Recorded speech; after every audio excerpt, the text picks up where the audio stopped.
welcome back to my YouTube channel. It's me Ravina Sahani.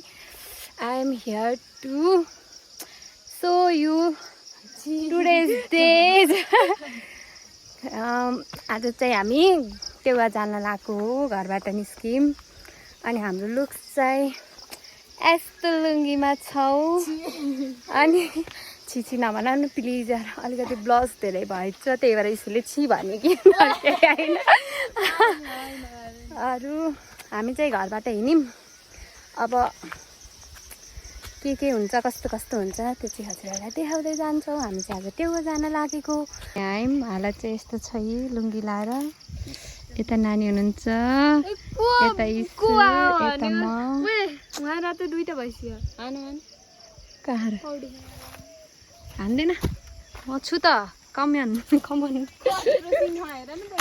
केही नि हान्दैन कि त्यस्तो जहाँ भैँसी त्यहाँ भैँसी छ भनेर डराउँछ नि यार हजुरलाई म भैँसी देखाइदिन्छु है गाइजहरू हाम्रो गाउँमा भैँसी पनि पाइन्छन् यहाँ चाहिँ दुईवटा यत्रो ठुल्ठुलो भैँसी छ गाइजहरू हेर्नुहोस् यो दुईवटा भैँसीको मालिकनीहरू चाहिँ उहाँहरू हो एउटा भैँसी उहाँको एउटा भैँसी उहाँको हो र उहाँ भैँसीले चाहिँ इसुलाई चिने जस्तो छ इसुलाई आइज भनेर मन त हल्लाइराख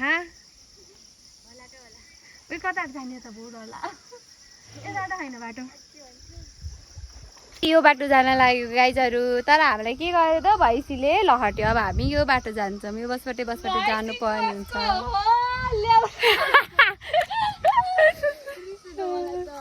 लक जाम कहिले पुग्यो र 2 बज्छ अब हामी उयोकै बसबाटै जाम ओके गाइजहरू म चाहिँ अलि माथि गइसकेपछि हजुरलाई भिडियो के अरे देखाउन चाहन्छु ल बाई बाई फाइनली गाइज हामी चाहिँ टेवा जाने भनेर आएको हो टेवा जान सकेला जस्तो स्थिति लागेन त्यही भएर हामी चाहिँ यो खै के चोर हो यो यहाँसम्म चाहिँ आयौँ यहाँको भ्यू चाहिँ यस्तो छ त गाइजहरू हेर्न सक्नुहुन्छ सबैभन्दा राम्रो भ्यू चाहिँ यो दुईटा छन् त्यसपछिको बल्ल यो ग्राउन्ड हो अब हामी यहीँ यसो फोटोसोटो खिच्छौँ त्यसपछि हामी झर्छौँ खासै राम्रो केही छैन यहाँ राम्रो भनेको होइन कति राम्रो घरहरू छ मान्छेहरू हुनुहुन्छ यो चाहिँ अलि यो त इन्चर होइन के हो यो इन्चरै हो क्या हामी यही टिकटकहरू गराउँछौँ अनि घुम्टे देख्न सक्नुहुन्छ उहाँ छ घुम्टे हामी घुम्टे पनि गएको घुम्टे कुन हो यो त्यो हो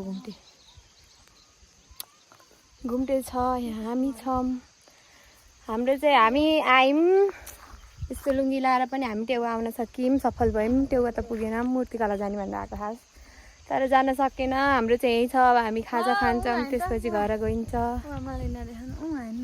स्कुल स्कुल पनि देखियो यहाँ हेलो गाइजहरू हामीले चाहिँ टिकटक खिच्यौँ भिडियो पनि बनायौँ तर हेर्नुहोस् त पानी परेको अवस्था यस्तो भयो अब हामी चाहिँ यत्रो पुग्नु छ भोलि लैदिन त हुन्छ बरु हामी रोज्दै जाने निर्णय गऱ्यौँ तर हामी छाता चाहिँ माग्दैनौँ किनकि भोलि लगाइदिन त हुन्छ अहिले ओढेर भोलि दिन धुन्न अहिले ओढेर जान पो सजिलो हुन्छ भोलि कसले पुऱ्याइदिन्छ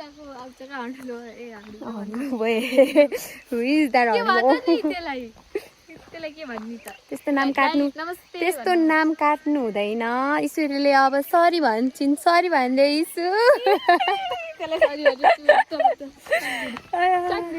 पानी पर्यो अब हामी चाहिँ रुच्दै भिज्दै जानुपर्छ यति रमाइलो हुन्छ नि अब रुच्न के थाहा तर आछु आउँछ त्यही हो अप्ठ्यारो हामी चाहिँ रुच्दै भिज्दै जान्छौँ त्यही हो के छ र हिँड्नुपर्छ तर हेर्नुहोस् कस्तो राम्रो छ यार गाउँ त के गर्नु यति माथि छ हरिचोर बजारबाट नि 1 घन्टा 1.5 घन्टै लाग्छ हाम्रो त्यहीबाट त 1 घन्टा लाग्यो यस्तो गाउँमा बस्न त मन लाग्छ तर यो हिँड्न पर्दाखेरि चाहिँ यति रिस उठ्छ गाउँमा बसे पनि म हिँड्न भनेर गाउँमै बस्न अफोर्ड गर्थेँ किनकि मसँग धेरै पैसा भएर मेरो आफ्नै घर एउटा सवारी साधन हुन्थ्यो भनेपछि म गाउँमै बस्थेँ तर त्यतिसम्म चाहिँ मेरो छैन इसु मलाई पैसा दिए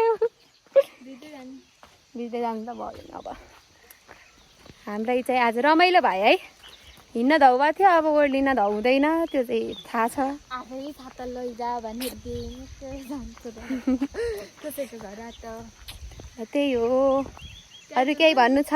अब हामीहरू चाहिँ अब घरमा गएपछि हजुरहरूलाई हामी घरमा पुगेको भिडियो गराउँछौँ। यति हो आजको लागि। बाई बाई नि 24 घन्टा बाई बाई मात्र भन्ने अनि फेरि हाई भन्दै आउने, हाम्रो त त्यही छ। यस्तै हो हामी। ल बाई बाई। गाइजहरू हामी चाहिँ यस्तो हालतमा आयौँ। एउटा घटना भयो क्या, साँच्चीकै भन्नु कि